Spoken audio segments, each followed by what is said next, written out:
যে ভাই আপনারা যারা আওয়ামী লীগ করেন দয়া করে একজন হাত উঠান তো, আপনি দলটা কেন করেন একটা উত্তর দেন।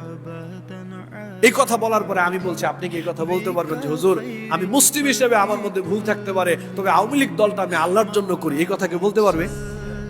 হুজুর আমি মুসলিম হিসেবে আমার মধ্যে ভুল থাকতে পারে, তবে বিএনপি দলটা হুজুর আমি আল্লাহর জন্য করি, এই কথা বলতে পারবে?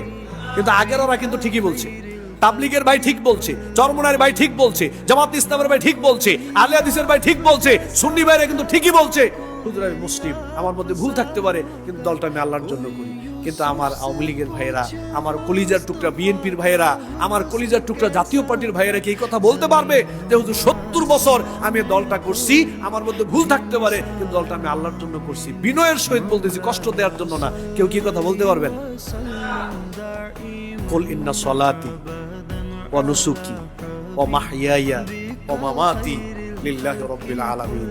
আল্লাহ বলছে হে নবী আপনি বলেন আপনার সালাত, আপনার সিয়াম, আপনার যাকাত, আপনার তাসবিহ তাহলিল, আপনার জীবন, আপনার মরণ, আপনার ইবাদত, আপনার দুনিয়াতে যা কাজ আছে জন্ম থেকে শুরু করে মৃত্যুর পর্যন্ত জীবনের সমস্ত প্রত্যেকটা কাজ কার সন্তুষ্টির জন্য করতে হবে? কাকে সামনে রেখে কাজ করতে হবে? এই কথা আমার না আল্লাহর। 70 বছর হায়াত, আল্লাহর দেয়া নেয়ামত, 70 বছর হায়াত আপনি দুনিয়ার পিছনে ব্যয় করলেন।